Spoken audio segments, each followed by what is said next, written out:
Deep in the heart of the Guatemalan jungle, where vines coil around stone temples and the air hums with cicadas, lies a city that once ruled an empire, Tikal.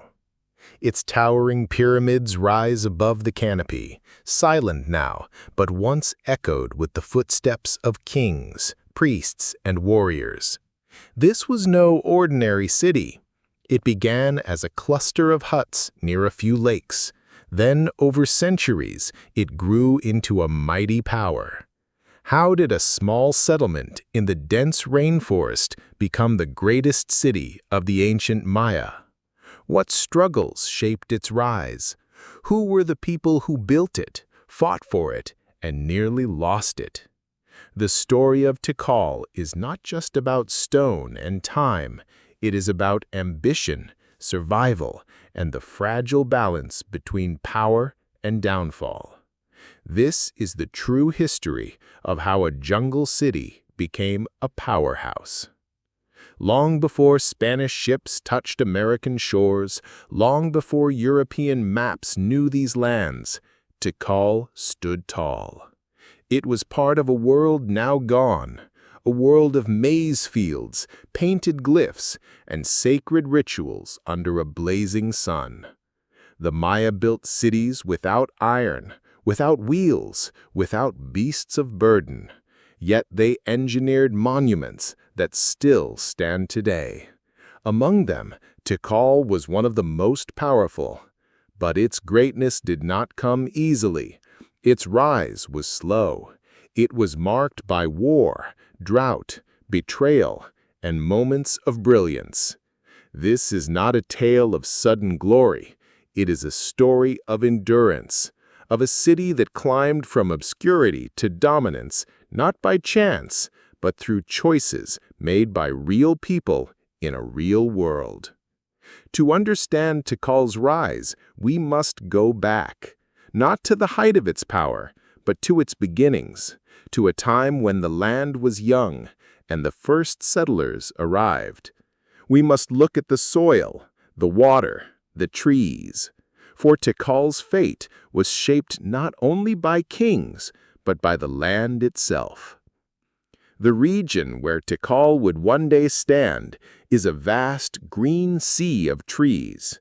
Today it lies in northern Guatemala. Back then, no borders existed, no maps, just land, sky, and water. This land is called the Petén Basin. It is flat and low. The ground is made of limestone. Rain over thousands of years carved it. It cracked. It sank in places. It formed holes. These holes became traps for water. No rivers run through Petén. None flow year-round. No great lakes shimmer under the sun. But when rain falls, the land drinks. It soaks into the soft rock. It pools in hollows. These hollows are called bajos. They are not deep. Some fill only in the wet season. Others stay wet longer. Around them, the soil is richer. Plants grow thicker. Animals come to drink. This is where people first arrived. Around 600 BCE, that is more than 2,600 years ago. They came in small groups, families, hunters, gatherers. They looked for good land, land where they could stay. They found it near the bajos. Here, water lasted. Here, the earth could feed them. They cut down trees, not large clearings, just small circles of open ground. They used stone axes. Fire helped. They burned the brush. The ash fed the soil. Then they planted maize, beans, squash. These were their foods. Maize was most important. It was sacred. It gave strength. It was life. They built homes from wood and thatch, walls of woven sticks, roofs of palm leaves. The floors were packed earth. They lived close to the ground, close to the seasons. They watched the sky. They knew when rain would come. They knew when it would stop. They did not call themselves Maya yet. That name came later. But they spoke early forms of Mayan languages. They shared beliefs. Spirits lived in trees, in water, in stone. The world was alive. They made small offerings, a stone placed just so, a shell left near a spring. These acts showed respect. They left little behind, no stone monuments, no writing, no temples of stone. What remains are bits of pottery, broken bowls, cooking pots, shards with simple patterns, some tools, chipped stone for cutting, ground stone for grinding maize. These things are found in the soil, buried under centuries of leaves. But these people did something vital. They stayed. They did not move on. They returned to the same place year after year. They rebuilt their homes in the same spots. Their children grew up there. Their children's children too. A pattern formed, a rhythm. Plant, harvest, rain, dry, repeat. By 400 BCE, something new appeared. Not houses, not fields, something different. Small raised platforms, made of earth and stone. Not tall, just enough to lift a surface above the ground. On these platforms, people gathered. They held rituals. They lit fires. They made offerings. These platforms were not for living. They were for ceremony. They marked sacred space. They showed that life was not just about food and shelter. It was about meaning, about the unseen. One of the earliest ceremonial sites at Tikal is now called the Lost World Complex. It began as a simple platform. Over time, it grew, layer by layer. Each generation added to it. They built with care. They aligned it with the stars. It faced west, toward the setting sun. This was no accident. The people watched the sky. They saw patterns. They believed the sun traveled through the underworld at night to rise again. Life, death, rebirth. The same cycle played in the fields, in the rains, in their own lives. These platforms needed planning. Someone had to decide where to build, how high, how wide. Someone had to organize the labor. People carried earth in baskets. They brought stone from distant places. They worked together. This means there were leaders. Not kings yet, but people with authority, elders, shamans, heads of families. Religion and leadership grew together. A person who could speak to the gods had power. A person who could guide the group through drought or sickness earned trust. Slowly, roles became fixed. Some led, some followed. Hierarchy began. By 200 BCE, Tikal was no longer just a scattering of homes. It had shape. It had order. It had plazas. Open spaces, flat and swept clean. People met there. They traded. They danced. They watched rituals. Around the plazas, buildings stood on low platforms. Some were homes. Some were meeting places. Some were shrines. The dead were buried beneath the floors, not in cemeteries, in the living space. A father beneath his son's house, a mother under the kitchen. This kept the ancestors close. It tied families to their homes. It linked the past to the present. Some graves held more than bones. They held objects, jade beads, polished green stones, rare, valuable. They came from far away, the highlands, over 200 kilometers distant. Obsidian blades, too, black volcanic glass, sharp, used for cutting, for bloodletting, for sacrifice, also from distant lands. And pottery, bowls painted with red and white, fine work, not everyday wear. These items were not random. They were placed with care. They were not just for the afterlife. They sent a message. This person was important. This family had power. They could get rare goods. They had connections. They had status. Inequality was forming. Not all homes were the same. Some were larger. Some had better materials. Some were near the plaza. Others were farther out. The center was for the few, the edge for the many. This was not a sudden change. It happened slowly, over generations. A little more power here, a little more wealth there. A leader who passed authority to his son. A family that kept its status. A ritual that grew more complex. By 200 BCE, Tikal was a center. Not a city like Rome or Athens, no stone streets, no aqueducts, no written laws, but a real political and religious hub. It controlled the land around it. It drew people in. It set the rhythm for life in the region. And it had something others lacked: water security. Tikal sat on a natural ridge, slightly higher than the surrounding land. Rain fell, it ran off the limestone, it collected in low spots. But the people did not just wait for nature, they acted. They dug, they shaked the land, they built reservoirs, 5 large ones. They cleared the ground, they dug deep. They shaped bowls in the earth, then they sealed them with clay, thick, watertight clay. When it rained, water flowed in, it stayed, it did not seep away. These reservoirs were man-made, engineered, designed. They were not accidents. They were plans brought to life. During the rainy season, the reservoirs filled. From June to November, rain fell almost every day. The basins swelled. By December, they were full. Then came the dry season, December to May. The sun burned, the air dried, the baggios shrank, some vanished. Cracks split the mud, dust blew. Other villages ran short. They had to move. They had to find water. But Tikal did not. Its reservoirs held, month after month. The water lasted. People drank, they cooked, they watered small garden plots. They survived. This was not luck. It was foresight. It was labor. It was knowledge.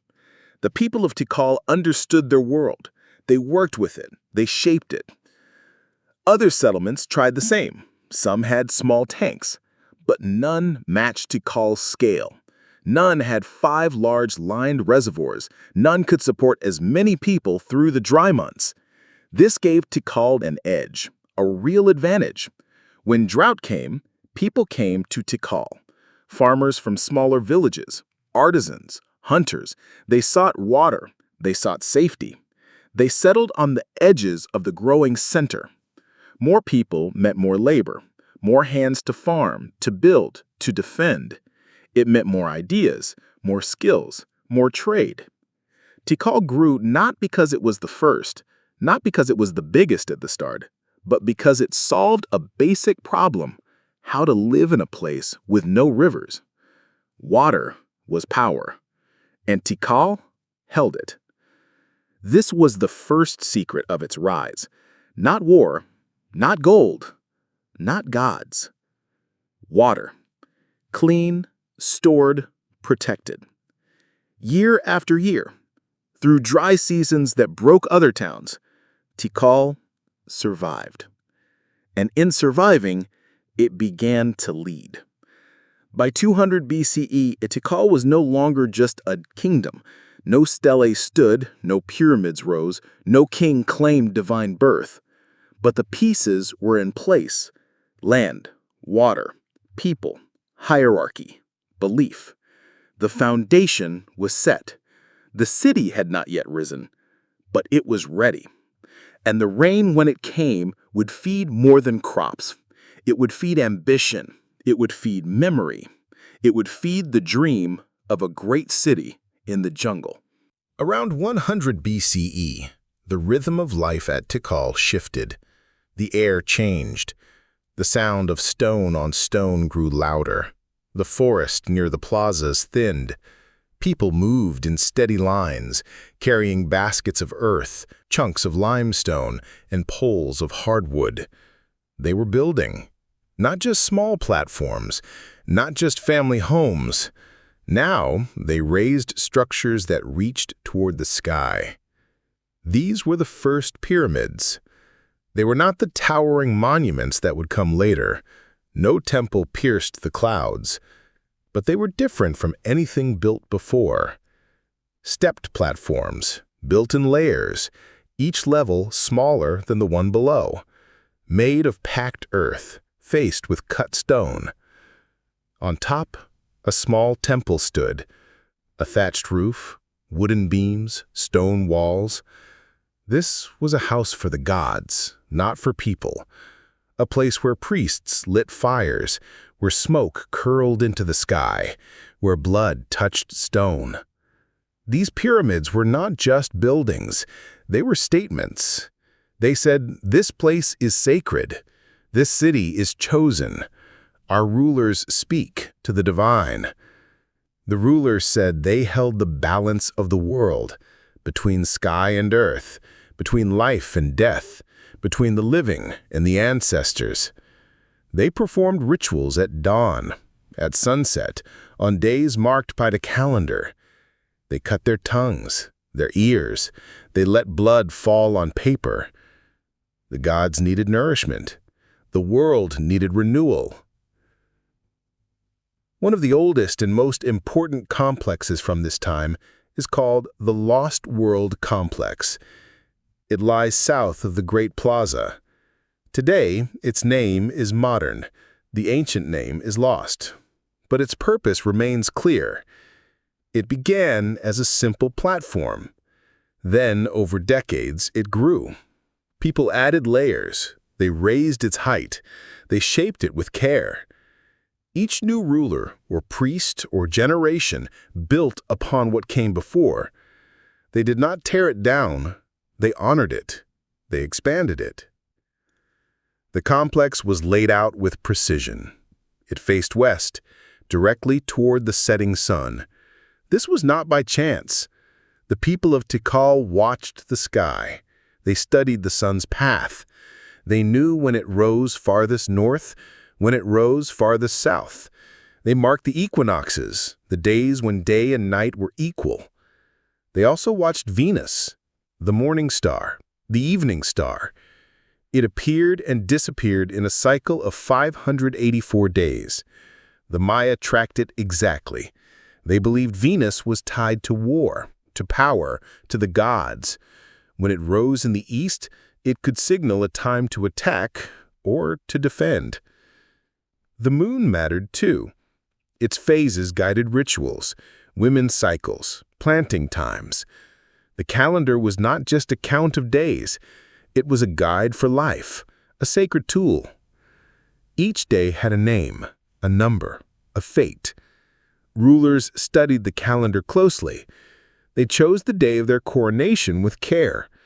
They timed battles. They scheduled temple dedications. To act on the wrong day could bring disaster. The gods would turn away. Rain might fail. Enemies might win. By 50 BCE, Tikal was no longer just a ceremonial center. It was a growing city. The population reached several thousand. Homes spread outward. Farms covered the land nearby. The reservoirs filled each rainy season. The plaza stayed clean, swept daily. People lived in different roles. Farmers worked the fields. They grew maize, beans, squash, chili peppers, and cacao. They used stone tools. They rotated plots. They let land rest. They knew the soil was thin. They could not farm the same spot forever. Artisans lived closer to the center. Potters shaped clay into bowls, jars, and plates. Some were plain. Others were painted with red, black, and white. Designs showed gods, animals, and rulers. Stone carvers worked obsidian and flint. They made blades for cutting and for ritual. They shaped jade into beads and pendants. Weavers spun cotton into cloth. Dyes came from plants and shells. Blue came from a rare plant mixed with clay. It was called Maya blue. It lasted for centuries. Priests lived near the temples. They studied the sky. They read the calendar. They advised the rulers. They performed ceremonies. They kept knowledge alive. They memorized long lists of dates, of names, of events. Writing was still new, but it was growing. Rulers stood at the top. They were not just leaders, they were sacred. They claimed descent from gods, from the first father, from the maize god. They said their blood carried divine power. Their bodies were vessels of the sacred. They lived in large homes on high platforms. These were early palaces, not grand like later ones, but built to show status. They had multiple rooms. Some had stone benches, storage spaces, courtyards. Guards stood nearby. The city was becoming a state, not a nation like today, but a central place with power over the land and people around it. It collected food. It organized labor. It settled disputes. It defended its borders. But Tikal was not alone. Other cities rose in the same forests. Nakbe was one of the oldest. It stood about 20 kilometers northwest. It had pyramids too. Large ones.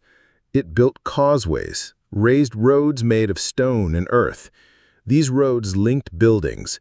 They allowed travel during the rainy season. They showed engineering skill. Uyaksutan lay just 19 kilometers north of Tikal. It was smaller, but it was close. Close enough to trade, close enough to fight. It too had pyramids. It too watched the sky. One of its structures aligns with the sunrise on the equinoxes. This shows deep knowledge of astronomy. Then there was El Mirador. It was the giant. Located 45 kilometers north of Tikal, El Mirador was massive. Its main pyramid, La Danta, is one of the largest pyramids in the world by volume. It rises over 70 meters. It was built in 3 levels. A temple stood on top. To reach it, people climbed long staircases. The city had wide plazas. Colossal masks of gods decorated its buildings. Causeways connected it to other cities. It controlled trade. It had power. El Mirador was older than Tikal. It reached its peak earlier. By 100 BCE, it was already a great city. Tikal at that time was still growing. Tikal was not the strongest, not the richest, not the most advanced, but it was learning. People from Tikal saw what El Mirador built. They saw the causeways, the pyramids, the carved stone. They did not copy blindly. They adapted. Tikal began to build causeways too. One of the earliest linked the city center to a nearby ceremonial site. It was raised. It drained water. It stayed dry in the rains. It allowed fast movement. It showed planning. Tikal started carving stone monuments. Not stelae, those came later, but altars, platforms with simple inscriptions. Glyphs began to appear. They recorded dates, names, events. The style was different from El Mirador. Tikal's carvings were more angular, more precise. The art developed its own voice. Architecture changed too. Temples became taller, staircases steeper, roofs higher. The city began to shape its identity.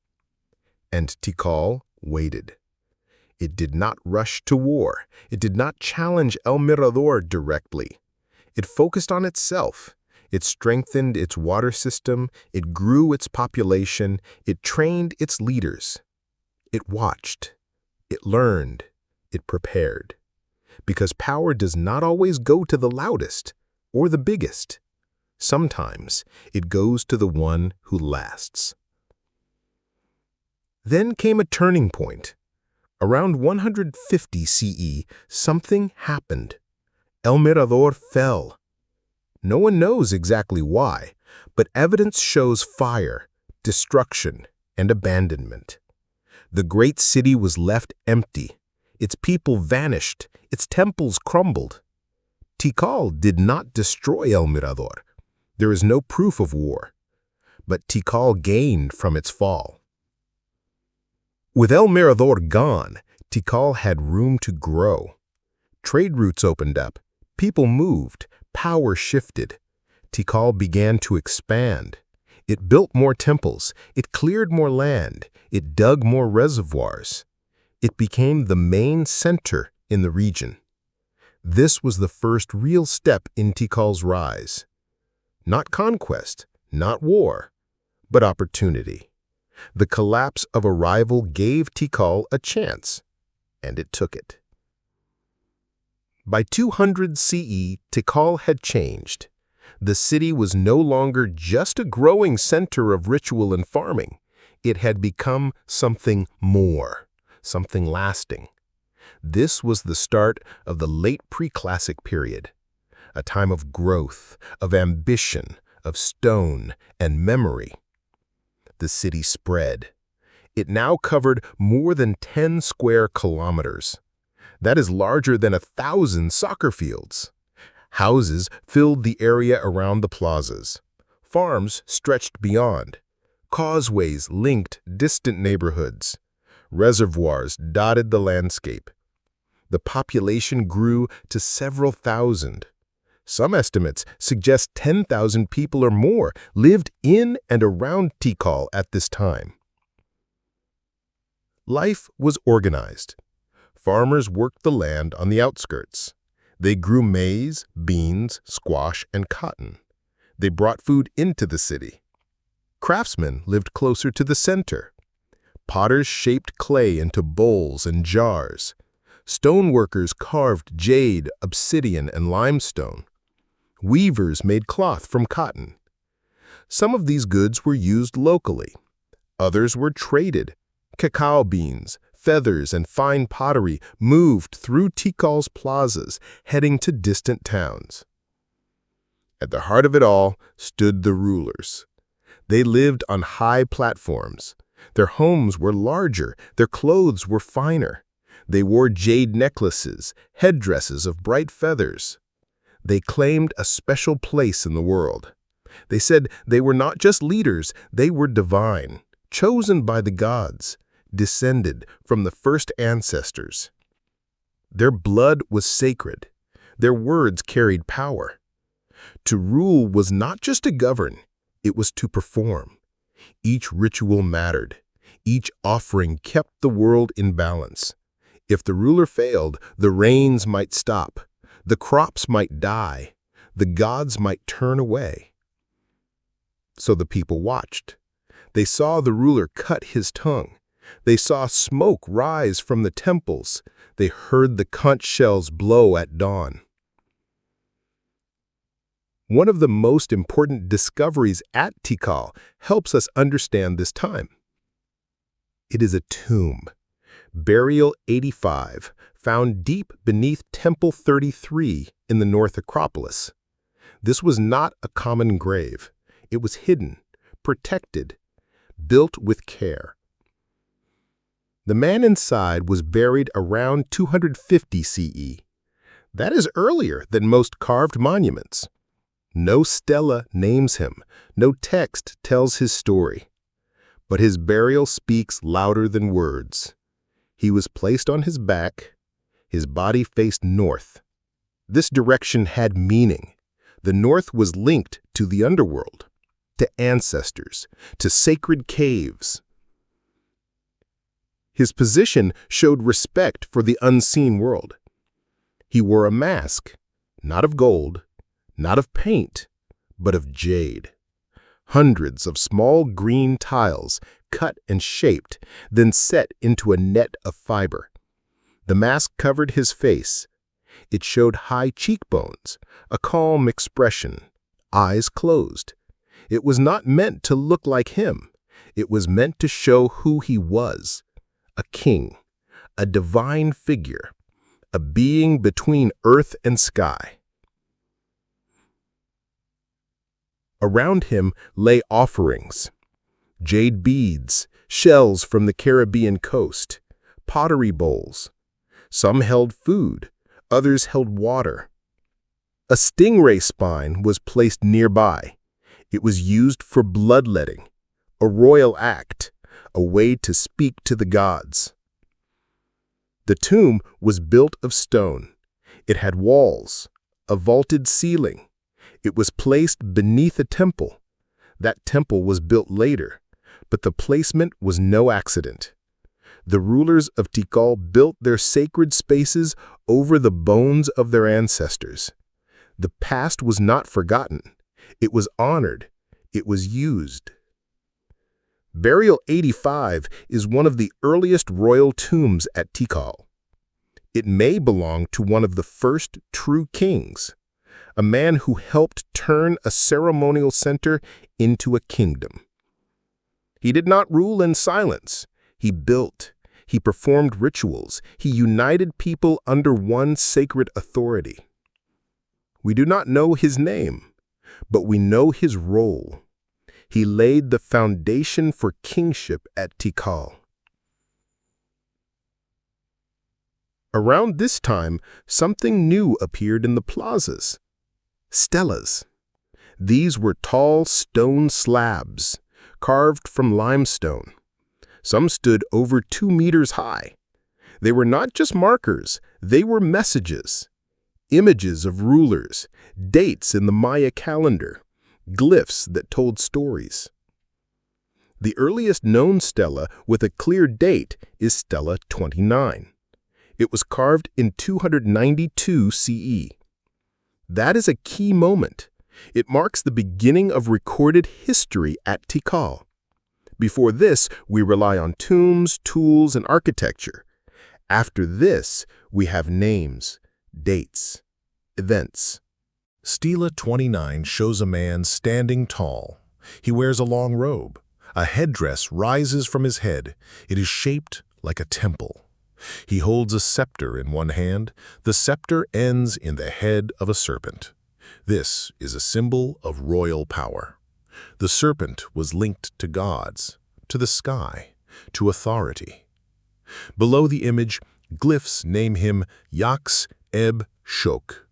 The name means first earth crocodile or first hand shield. Scholars debate the exact meaning, but the title is clear. He is a ruler, a founder. Yaks-eb-Shok may have been the first king of Tikal's royal dynasty. He may have unified the city's leadership. He may have established the line of kings that ruled for centuries. His reign marks a turning point. For the first time, Tikal had a recorded past. Writing changed everything. Before, power passed by memory. A father told his son about the old rulers. A priest recited names during rituals. But memory fades. Stories change. Now, stone held the truth. Stelae stood in the plazas. Everyone could see them. Farmers, artisans, visitors. The images showed the king in full regalia. The dates proved his rule. The glyphs linked him to gods, to ancestors, to sacred time. These monuments said, "We are powerful. We are eternal. We are chosen." They were not just history. They were politics. A ruler who carved his name in stone claimed legitimacy. He said, "I belong here. My family ruled before me. The gods support me." They also warned rivals. Other cities saw these stelae. They knew Tikal was strong, that it had a lasting line of kings. Stela 29 is simple compared to later ones. The carving is not as deep. The glyphs are fewer. But it started a tradition. Over the next centuries, Tikal would raise more than 30 stelae, each one taller, more detailed, more grand. With writing, Tikal became a kingdom with a past, not just a city that existed now, but one that had always existed, one that would last. This was not just about pride, it was about survival. In a world of rival cities, of droughts, of war, a ruler needed more than strength. He needed story. He needed memory. He needed proof. Yaks-eb-Shok gave Tikal that proof. He may not have built the tallest pyramid. He may not have won great battles. But he began something lasting. He gave Tikal its voice. And from that moment on, the city would speak through stone. The age of silence was over. The age of kings had begun. The next century brought both growth and danger. Tikal expanded its influence. It built alliances. It controlled trade. Cacao, jade, obsidian, and feathers moved through its plazas, but it also faced threats. One of the greatest dangers came from the west, from a city called Teotihuacan. It was not a Maya city. It was in central Mexico, but it was vast. Its population may have reached 100,000. It had pyramids, palaces, and a grid of streets. It was one of the largest cities in the ancient world. Teotihuacan had power, and it wanted influence in the Maya lands. Around 378 CE, something dramatic happened. A warlord named Siaj Kak arrived at Tikal. His name means fire is born. He was not Maya. His name and style came from Teotihuacan. He carried a spear thrower and a shield. He wore a warrior's headdress. On January 16, 378 CE, the king of Tikal died. The records say he entered the water. This may mean he was killed. On the same day, Siaj Kak arrived. He did not rule himself. Instead, he placed a new king on the throne. That king was Yaxnun Ahin I. He was young. He had Maya and Teotihuacan features. His father may have been a Teotihuacano general. This was not a simple invasion. It was a takeover. A foreign power had installed its own ruler in Tikal. The old dynasty may have ended. The new one served Teotihuacan's interests. This event changed everything. Tikal was no longer fully independent. It was now tied to a distant empire. But this did not weaken Tikal. It strengthened it. With Teotihuacan's support, Tikal gained military power. It adopted new weapons. It used new tactics. It built in the Teotihuacan style. It carved images of the feathered serpent, a god from central Mexico. Tikal became a bridge between two worlds. This was a controversial moment. Some Maya cities resisted Teotihuacan. Others welcomed it. Tikal chose to cooperate. That choice paid off. Yaxnun Ahin I ruled from 379 to 404 CE. He built temples. He carved stelae. He claimed divine status. He linked himself to both Maya gods and Teotihuacan deities. He was a hybrid ruler, a product of two cultures. After his death, his son Siaj Kawil II took the throne. He ruled from 418 to 456 CE. His reign was long and successful. He expanded Tikal's territory. He built the first version of the Great Plaza. He raised tall pyramids. He strengthened the city's water system. One of his greatest acts was the construction of Temple I's predecessor. This pyramid stood where the later Temple of the Great Jaguar would rise. It was a royal tomb. Inside, later rulers would find inspiration. Siaj Kawil II also fought wars. He defeated rival cities. He captured prisoners. These captives were shown on stelae, bound and humiliated. Sacrifice followed. The blood fed the gods. Victory proved divine favor. Tikal was now a military power, but it was also a cultural center. Artists carved intricate scenes. Scribes recorded history. Priests studied the stars. The city was a beacon. Yet danger remained. Other cities watched. Some feared Tikal. Others envied it. One city in particular would challenge it. That city was Calakmul. It lay 100 kilometers north of Tikal. It was smaller at first, but it was ambitious. It formed an alliance with a city called Katakol. Together, they planned to break Tikal's power. For decades, Tikal grew stronger. Then, in the 6th century, the balance shifted. Around 537 CE, a king named Wakchan Kwil ruled Tikal. He built grand structures. He celebrated rituals, but he faced growing threats. In 562 CE, disaster struck. Calakmul attacked. With Katakal's help, they defeated Tikal. Wakchan Kwil was captured. He was likely sacrificed. His image was erased from monuments. This event is known as the Tikal hiatus. For nearly 130 years, Tikal stopped carving stelae. No new temples rose. No royal portraits were made. The city entered a dark period. Population declined, trade slowed, power faded. This was Tikal's lowest point. The great city was humbled. Its rivals celebrated. Calakmul claimed dominance. It placed puppet rulers in nearby cities. It broke Tikal's network. But Tikal did not die. Even in silence, life continued. Farmers still worked the fields. Water still filled the reservoirs. Families still lived in homes. The city survived.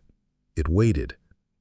Then, in 682 CE, a new king came.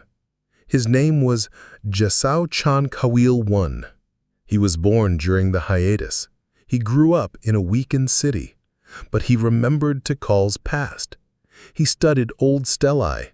He learned the rituals. He prepared.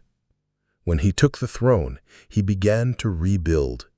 He cleared old temples. He restored plazas. He carved new stelae. The hiatus was over. His greatest act came in 695 CE. He led Tikal's army against Calakmul. The battle was fierce, but Tikal won. The king of Calakmul was captured. He was brought to Tikal in chains. He was shown on Stela 16, kneeling, defeated. Jasau-Chan Kawil I had avenged Tikal's shame. He restored its honor. He proved that the city could rise again. To mark his victory, he built 2 great pyramids, one for himself, one for his rival. Temple I, the temple of the great jaguar, held his tomb. Temple II, the temple of the masks, may have honored his wife. These pyramids were taller than any before. They rose over 40 meters. They dominated the skyline. They said, Tikal is back. Jasau-Chan Kawil I did more than win a war. He rebuilt Tikal's identity. He linked himself to the old kings. He revived rituals. He restored the calendar ceremonies. He made Tikal a center of power once more. His son, Yitin-Chan Kawil, continued his work. He ruled from 734 to 766 CE. He expanded the city. He built the central Acropolis. He added to the North Acropolis. He carved more stelae. Under his rule, Tikal reached its peak. The population may have reached 90,000. The city covered 120 square kilometers. It had palaces, plazas, ball courts, and reservoirs. It controlled trade routes. It influenced distant cities. Yitin-Chan Kawil also fought wars. He defeated cities to the south and west. He captured rulers. He expanded Tikal's reach.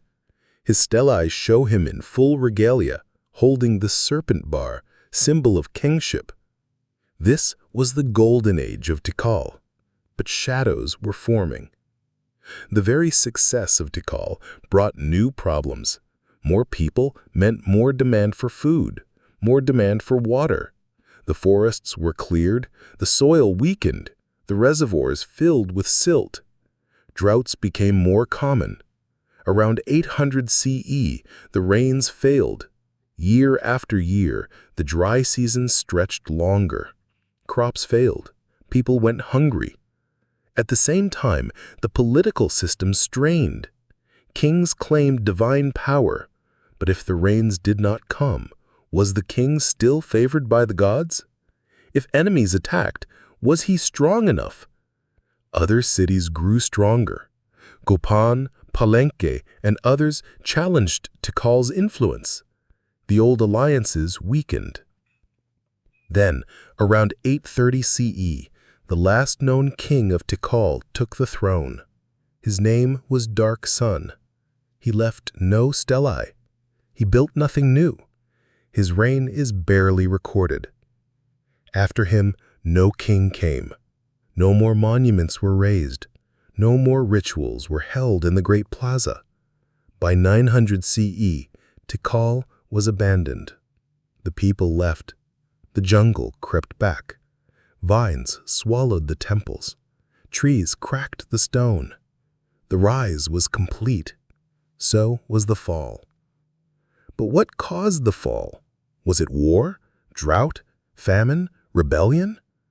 The truth is, no single cause explains it. It was a mix. The environment changed. The population had grown too large. The rulers could not adapt. Faith in the kings weakened. When crisis came, the system collapsed. But Tikal's story is not one of failure. It is one of resilience.